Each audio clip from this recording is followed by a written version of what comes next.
I'm Mariah.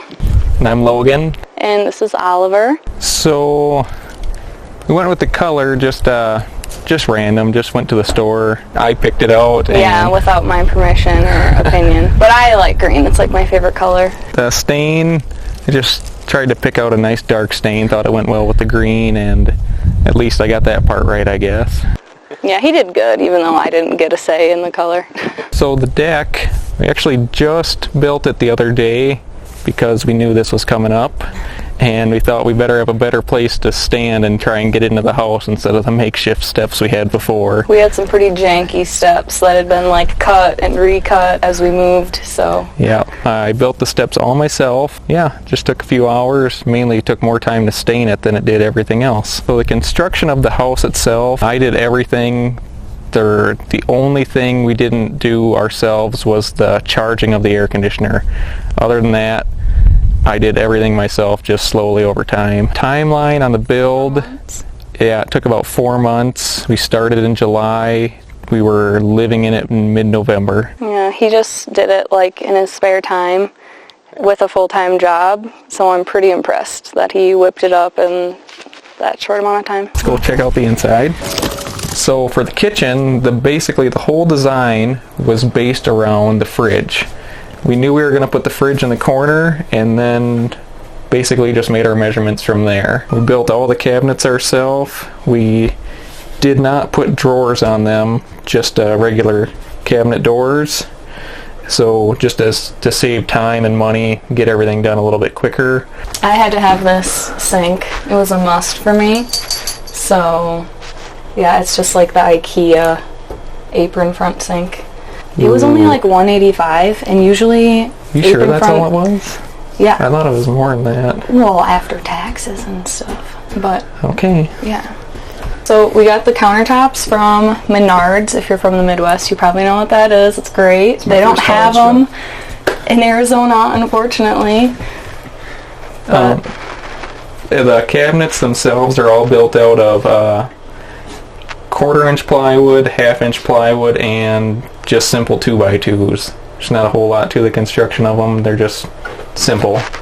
The insides each have one shelf in them just to maximize their space a little bit more.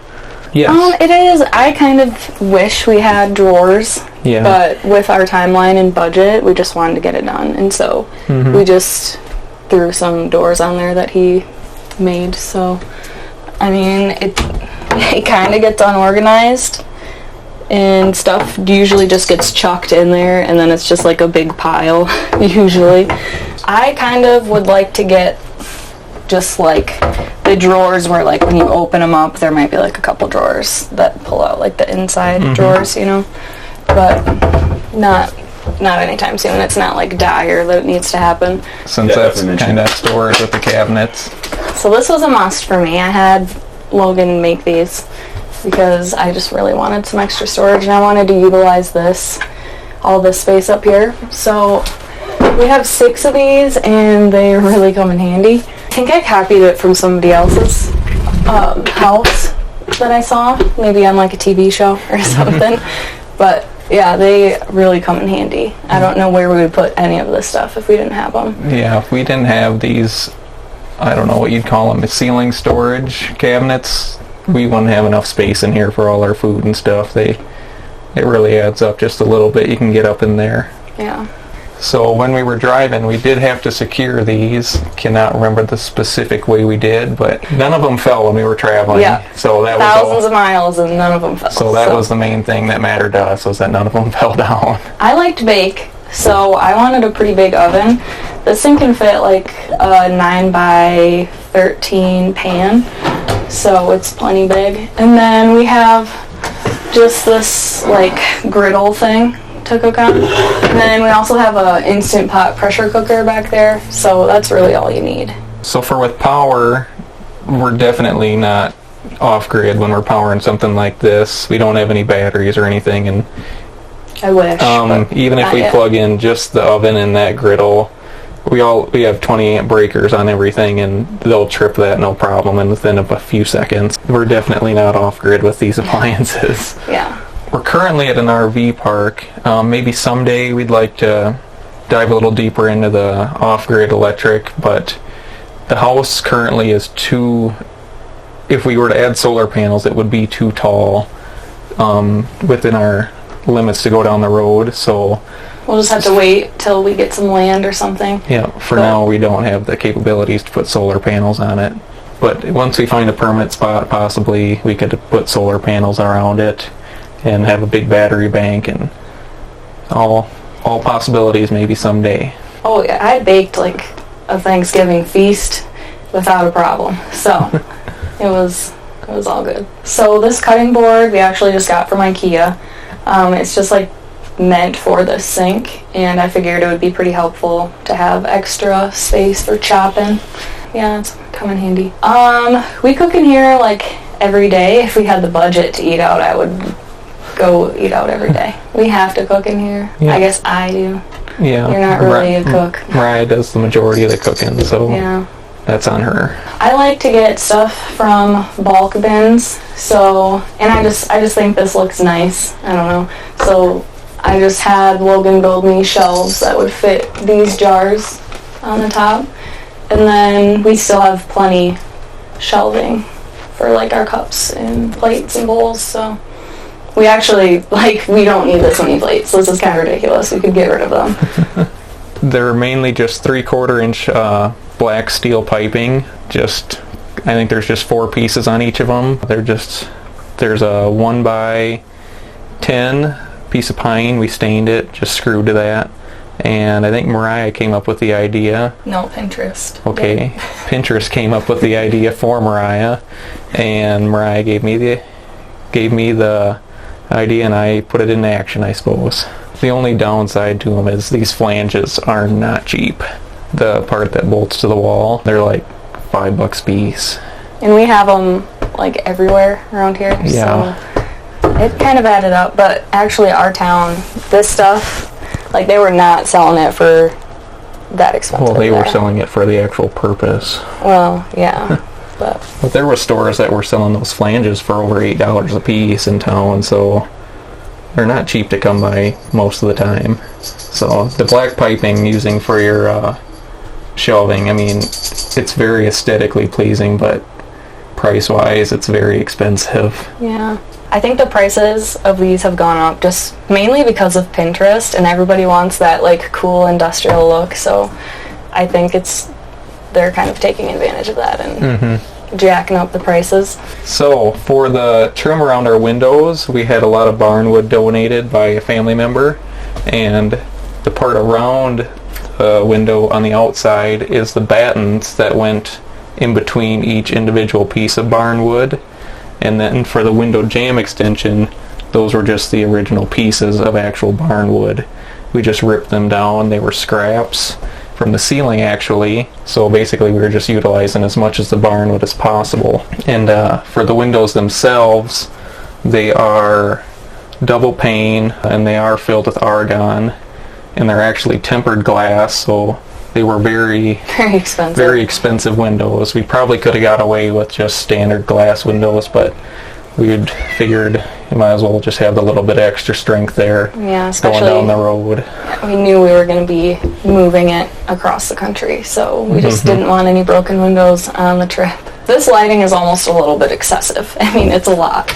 We definitely don't need it, but like we even unscrew one bulb from each one because it's just so bright. Yeah, it gets pretty bright in here. The lights are actually there's so many light bulbs in this whole area that during the summer, if you turn them on, it'll heat up the whole house just because there's so many light bulbs.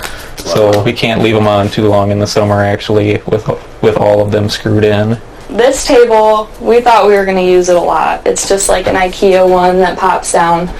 And the only time it ever gets used is if we just like set junk on it, or if I'm sewing. That's kind of the only time it comes in handy, but it's really unnecessary. We never eat at it. Yeah, this table's mainly just to collect junk when... Yeah. Just on a regular basis. I don't think we've eaten at it once. We haven't. Yeah, this is your keys. This is probably the second time in the last 6 months that it hasn't been full of crap. Hey, I clean it, it just gets filled right back up. We don't really like our fridge. It just gets really filled up. We have a lot of condiments, and our fridge is 90% condiments, basically, so we don't really have room for anything else. I don't know, the size of it's just...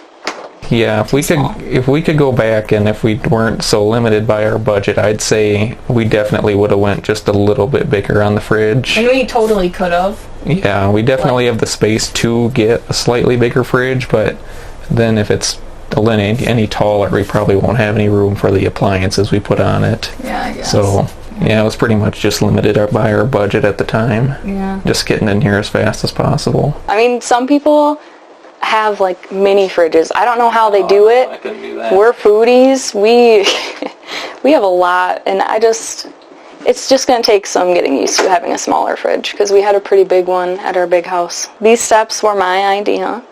They're a ladder stair hybrid. Mm-hmm. Yeah, and then I just showed him and he liked them. So you can talk about how you built them. So for the construction, the materials I used on the steps and ladder, it's basically just 2x2s and 3/4 inch plywood. Then the ladder itself is just 2x6s. If I had to go back again, I would definitely put some kind of door on each of these, or the top two at least, because they collect a lot of dust very fast. It gets gross literally every day, especially with the amount of pets we have. Just like our feet will track like dust and sand and stuff from our shoes being there. Mm-hmm. And so this will get filled with dust, and there'll be just junk all over there. So maybe someday we'll get some doors on that, but for right now they're just open. Kind of sucks. So that's kind of our own fault for having so many pets, because it just gets dirty in here so fast. This was a little bit tricky to get used to, going up and down it, but I've mastered it now, and I go up and down it in the dark, so I've only hurt myself once, I think. I fell. Originally we had a wooden bench couch hybrid right here, so that determined how far out we brought our steps. So now we've actually upgraded and we have a real couch, so we could have brought our steps out a little bit farther so it wasn't quite so steep, but I kind of like having a little bit of a gap in between the couch and the stairs now, though, because I don't feel like I'm going to fall into the couch when I'm going down. Yeah. So yeah, but they are a little steep, but we make it work. I saw a lot of tiny houses with skylights, and so I was like, I need one in my life. Logan doesn't really like it, but I do. No, it's too bright right now in here. When you open it up, it really gets the heat out during the day. This skylight does let a lot of heat out, so that is very nice. Mm-hmm. That's one of the benefits of it, though. As for our clothing storage, we already had this in our big house, and I just had Logan add some like wood here with like some dowels that we stuck in there so that I could, have double storage or double drawers. No, these are just from Walmart, I think, because I think this is from Walmart, but it's actually pretty sturdy. I just had him put these in so that I could have double storage. And then this is just all my clothes hanging there. Yeah, as for clothing storage, I think Mariah has the majority of these cubbies up here. No, we have half, but then I have that extra. Yeah, exactly. So, and that up there. So for our bed, we used to have a queen size bed, regular mattress and everything, but we ended up getting rid of it a few months before we moved into the tiny house because we knew we weren't going to be able to bring it up here. Some people do. Well, with our situation, I don't think we would have had much headroom. So we actually just have it's a 2-inch foam pad. So it's really not that bad. A lot of people really think we're crazy, but I sleep great on it. And we're probably going to upgrade to like a 4-inch thick foam pad. It just doesn't cut it for me. I need a little bit more. Personally, I really like the foam pad, though. I have no problem with it. I actually think it's more comfortable than our actual bed that we had. Like, I would have a backache, but actually having this more, like, firm surface has really helped. So, and then the barn wood is just the same wood that kind of like a family friend. Yep, family friend, distant family donated. We took the whole side of one of their barns down. We just went to their house one day and asked if they'd be able to help us out with it, and they had no problem with it. And one afternoon we stripped the whole side of a barn off and headed home. We pressure washed the wood a little bit carefully. Yeah, not too much. We wanted to keep as much of the paint on it as possible. Yep, tried to keep the old rustic look on it. This, even, there's like a vine on it, which I love that it's still there. Some pieces still have like old moss on them too, so I like the character. If we pressure washed it hard enough to get that stuff off, it just ripped the wood it didn't look right, so we just left it. So we knew we were going to need a railing up here of some sort so Mariah didn't roll off the bed at night. Originally I wanted to make a nice wooden railing, but we opted for the black pipe again, as we did with many things in here. Just to keep it matching the rest of the stuff. And we eventually had bought so much black pipe from everyone in town, they started running out of it. So we got galvanized pipe. This shelf is just something that we already had in our big house, and we just tried to utilize as much stuff that we already had as possible. And I'm kind of obsessed with houseplants, so I figured we could put some on there. And yeah, just any other random decor stuff that we have or important stuff goes on there. It's a lot of work getting everything down that's breakable or just on shelves to move. So we can get a pretty good cross breeze when we open these windows and then pop this up a little bit, lets the heat out. So it doesn't really get too hot up here, but it also hasn't gotten like as hot as it can get here in Arizona yet. So we'll see how that goes. And that fan has been on almost every day for about 6 months, just to constantly keep the air moving around and mixed up so that it's not too cold down there and too hot up here. Yeah. So it's always on, just keeping the air kind of a constant temperature everywhere in the house. It doesn't get too overly hot up here. And I do plan on getting making some curtains for up here, because sometimes like the full moon will just shine right into your eyes at night, and then obviously the sun is kind of blinding right now. So and the sun does make it a little bit hotter up here, but not too unbearable. I'm glad, because I like to stargaze. He'll get over it. I don't have a problem with the skylight. I mean, it is really nice that it does let the heat out if it does get too hot in here, so I guess it's nice to have. It just made him nervous because he installed it, and he was just like, that's just one more thing that could potentially leak. And I was like, it'll be fine. Just do it right. The only real problem with it, I guess, is it doesn't leak, but before we moved, it would the humidity in here would collect on it, and it would actually run down and then drip on you in the night because it's at a slight angle. So that was one thing that I definitely had never thought of before we installed it, but eventually we started just wiping it down every night. And after that, it wasn't really a problem. So behind the barnwood, the roof is actually just constructed out of 2x4s. So there's just regular fiberglass insulation. I know the only thing specifically we did with the insulation was we got formaldehyde-free stuff. But other than that, it's just regular fiberglass. Yeah, before we left in Iowa, it was like -30 wind chills. And we just had 2 space heaters in here. And it kept pretty hot, like 2 radiator space heaters. Just one was enough, but we got 2 Yeah, but when it got to be like -30-degree wind chill, 2 was kind of necessary. So for our flooring, we went with sheet vinyl from Menards. It obviously has a antique wood look. It has about 1/8 of an inch of foam on the bottom side of it to help with the padding. Up in our lofts, we also have a very similar flooring. Not too different from this, but it's also sheet vinyl. Yeah, since we have pets, we had real wood in our last house, and it's just not fun. Yeah, we definitely did not want to have carpet in here, that's for sure. We've had a lot of people that are really into this design. I actually had a guy go and travel like an hour and a half to Menards to get this. He thought it was real wood.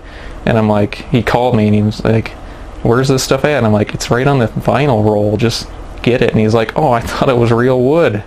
He went home, didn't even get it. Because we were kind of concerned about like water or something if we spilled getting into the cracks, so that's why we went with just a sheet of vinyl. Yeah, the only downside is you have to get it in 12 feet wide, so there's a lot of waste. Yeah, well, we sold it. Yeah, we were able to sell it since we had a pretty good chunk, but you gotta buy it initially up front, which sucks. It's super durable. Yeah, so far this flooring's holding up really good. I don't think we're ever going to have to replace it anytime soon. If we do, definitely no signs of wear anywhere. And so we did have a couch that Logan built, and the seat had like the typical lift-up storage that everybody has. But we were just kind of getting tired of not having the comfort of a real couch and just like fully padded. So we just decided to get a little love seat, and then we just put the back of it, the fender, and Logan made some new legs for it. Yep, the legs that came with it were about 2 inches too short, so we just took a little piece of 4x4 and just took about an hour to shave them down and make some new legs for it. Painted them black, and they actually turned out really nice. And then we didn't really lose a whole lot of storage from getting this couch because we just got some totes, so I've just got like sewing junk, like my wedding dress is even under there, sewing machine, so there's plenty of storage under there. Eat every meal there, don't use that, just eat here. We have a Roku and a Chromecast, so we can hook up our phones to it if we wanted, but a Roku is really all you need. And we have it on like a swivel thing, which comes in handy because the glare from the sun during the day, we usually have to like turn it this way so we can actually see the TV. But yeah. Yeah, that is a full, I don't know, 180 degree swivel mount. It'll pull out like 3 feet and you can swing the whole TV sideways either way. And it's very heavy duty. We were worried about when we were going down the road, the TV bounce and the weight, but you could probably put a 100-pound TV on there and it's not going to pull it out of the wall. Yeah, we actually got like, it was almost too heavy duty of one that we got. Yeah, it's very, yeah. And it's very stiff, but it's very nice that it's that stiff so we don't have to worry about it.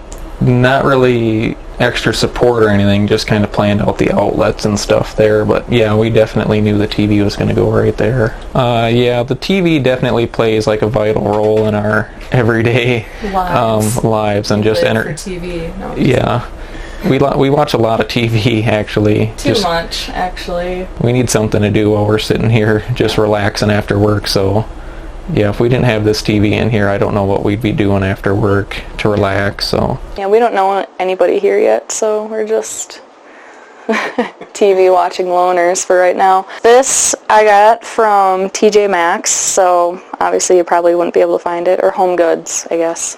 You might be able to find something similar at like Hobby Lobby or something, but it's got hooks on the bottom and some storage for DVDs and like essential oils and whatnot.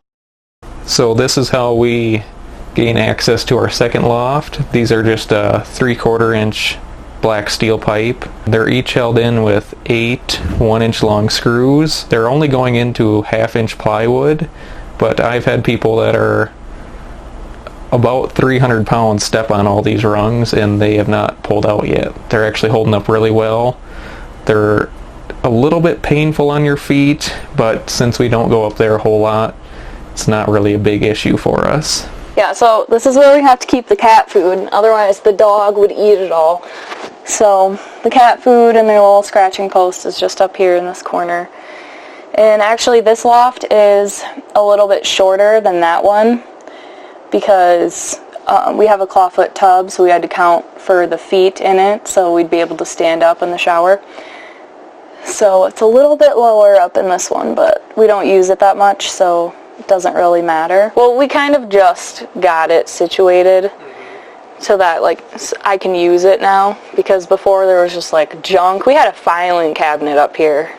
Like, who has a filing cabinet in a tiny house? So the cats get up here. We built these little shelves. Actually, these are all shelves that we already had in our big house, and we just put them there so the cats have a way to get up here to get to their food. And they also like to chill up here and just stare down at everybody like they're the kings. So for our mini split, it's an Innova brand. We ordered it off Amazon. It's only like $300. So far, I don't see any problems with it. It's actually working really good. It's a heating and cooling unit. So far it is keeping up with the Arizona heat. It was not working before we moved to heat the house, but that was a problem that I made myself. So we were originally going to get a washer dryer combo, but those are super expensive and it gets pretty hot here, so we don't really need a dryer. This has been just fine. We've had it for like a couple months and everything dries out on the line very quickly. And we actually had to put it on this platform because of the fender. Yeah, and the combo we wanted was like $1,700. This was like $400. Yeah, there's a guy that owns the campground. He has one, and I guess he's trying to sell it right now even, so it can't be that great. Yeah. We knew we were always going to have a washer or a dryer, something here, so the fender actually comes back all the way to about right here. So we had to box that out. As you can see over here, it's exposed still. So if we hadn't built this pedestal for this to stand on, the washer would have had to have come out all the way to about right here. So, and then we got a little bit of storage in here. Can't put anything too major in there, but all the storage is better than nothing, as everyone that owns a tiny house can see. Mainly we just were trying to find one with an agitator in it, I guess, but yeah, that was really all. Yeah. I know I like the look of front loaders better. I think they're more aesthetically pleasing, but I like how the top loaders work better, so that's why we went with this. And price-wise. Yeah, so okay. This is our little utility closet, so we can put like our dirty laundry and this crappy vacuum and our water heater. We have a propane water heater right there. We definitely wanted a tankless one, but something we found out very quickly is that we should not have skimped the water heater. This water heater, it heats up the water so much. I mean, it's just scalding, and it's turned down as low as it'll go. Even if you want to take a shower, you got to get the temperature set exactly to the shower temp before you can get in. It's if you try and just turn the water temp down in the shower, it'll slow the water down in the water heater, and it'll get even hotter, and it'll burn you after about 30 seconds. And then it'll get cold. You basically just have to set this exact for what purpose you want to do. Yeah. So definitely. Found this on Amazon. Don't get it. Yeah, it's an EcoTemp brand. They have a lot to choose from, but definitely, I don't know what model this is, but don't get it. Yeah, it's definitely one of the top priority things to upgrade within the near future. I really didn't look too much into reviews or any other customer comments about this water heater, but after we got it and we realized the issues, I went back and started reading, and there's a lot of horrible reviews on this water heater. He was like, oh, they're having all the same problems we did. But if we go back and get another tankless one, I'll probably go more for a name brand one that's more automated. Probably get like a Rheem brand water heater, just something that's a little more common. So we also have a 45-gallon water tank in here. We added that for storage when we're on the road, so we could fill that up and always have water to do dishes and stuff on our way to where we're going. So we have a little 120 volt pump in there. It's a SureFlow brand. I think it pumps about 4 or 5 gallons a minute. It's definitely more than enough for our application. It works awesome. They're a little spendy, but definitely a very high quality pump. So the tank is just for going down the road. We actually have shore water we can hook up just as a standard RV. There's a few valves down here. I can just make a few adjustments on the fly if I have to. Then we got a water filter here. Needs a new water filter, it looks like. And basically that's all there is to our water. The lines all run right through close to the inside of the walls all the way around, and we were concerned about them freezing back home in Iowa because -30 wind chills. Never had any problems with the lines in the walls. There was a couple problems with some of the drains, but no major issues there. This rolling door was kind of a must. Again, Pinterest. I just love the look of them, and it saved us a lot of space. Yeah, we got the barn door hardware from Menards, and it really wasn't that expensive. I've heard of a lot of people saying like it's pretty expensive, but the kit we found was pretty heavy duty and it wasn't that bad. And it's just like a plain door that we found at Menards for cheap that we stained and put some polyacrylic stuff on it. So, and then we just have this little like wood that spins to like keep it held in place when we're going down the road. So since we have 3 cats in a tiny house, I knew I wanted a litter robot because I just really wanted to make the tiny house living work with 3 cats.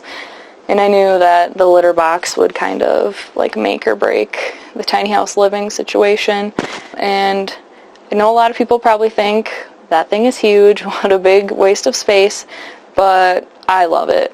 It's a lifesaver. And then just a typical Nature's Head. Logan plumbed it so that it just drains straight into the gray water. The like urine diverter thing. And then we just have this thing to cover it. So we have a clawfoot tub. It was in pretty rough shape when we found it. We got it off Craigslist, but it's like a 4-foot one, so they're kind of harder to come by, but totally worth it. It's heavy, but I love it. So I knew when we went tiny that I wanted a little clawfoot tub, so it was kind of always known that it would be there with our floor plan. So, and it fits perfectly so that we have enough space for our sink and the litter box. So it kind of worked out good.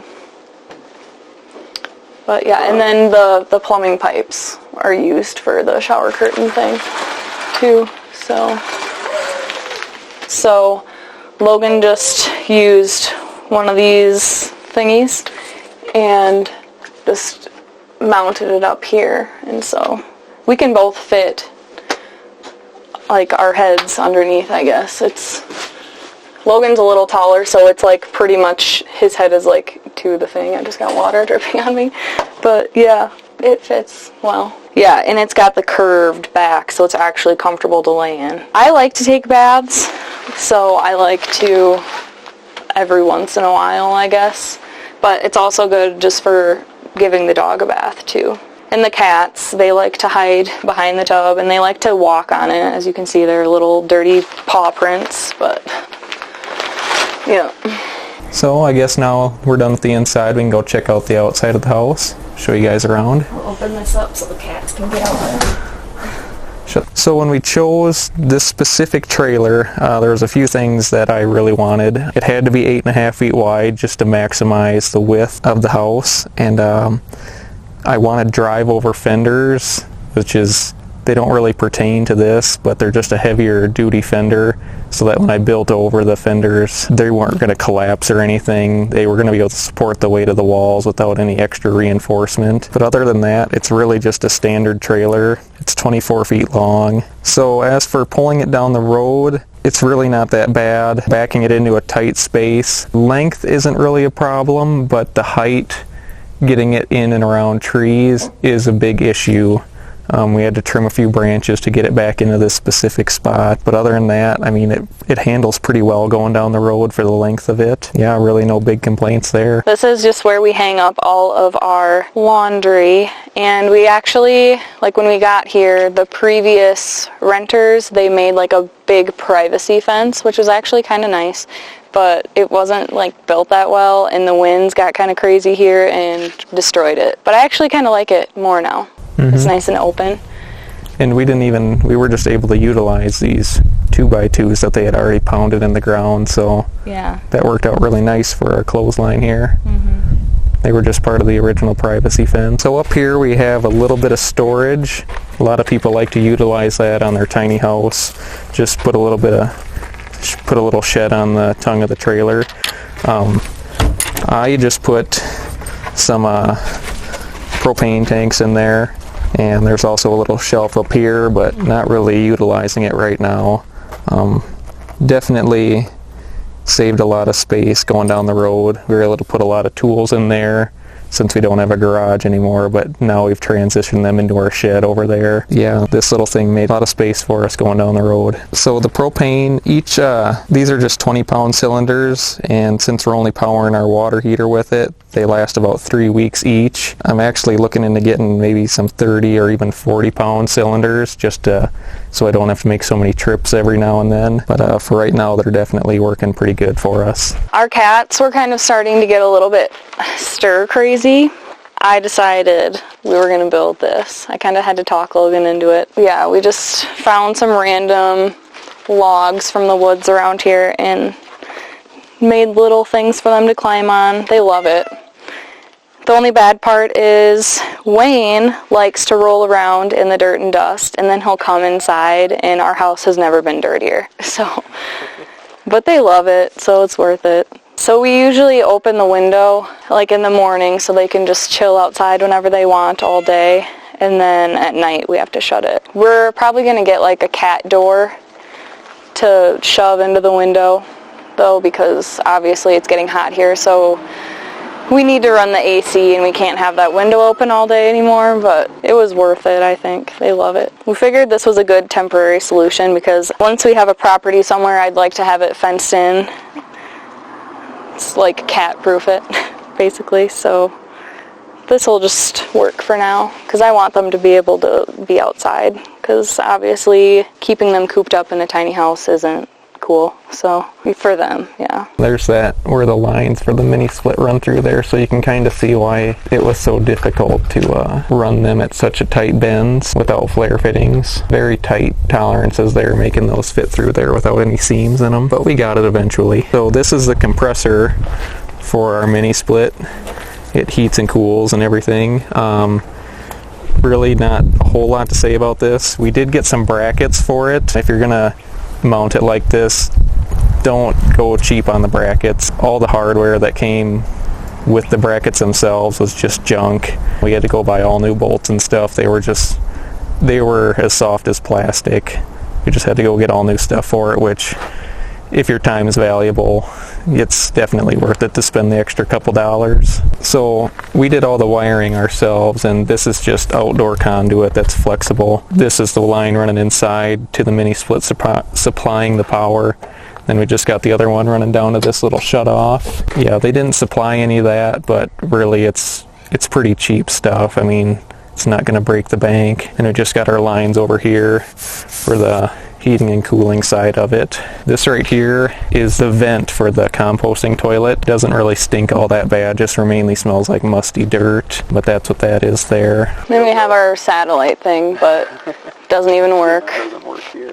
So right here is just the water inlet. It's pretty much standard like any other RV. Only difference is it's coming in on the opposite side that it normally would, just to accommodate where all the plumbing is inside the house. Which is the one thing that I would change. I would have loved to have our utility closet on the other side, but it was already built by the time we thought of this, because now we have all this ugly stuff on the front of the house, like the white thing, our fan for the bathroom, and the water heater vent comes out this side. So it would have been nice to have all this kind of uglier stuff on the back side of the house, but whatever.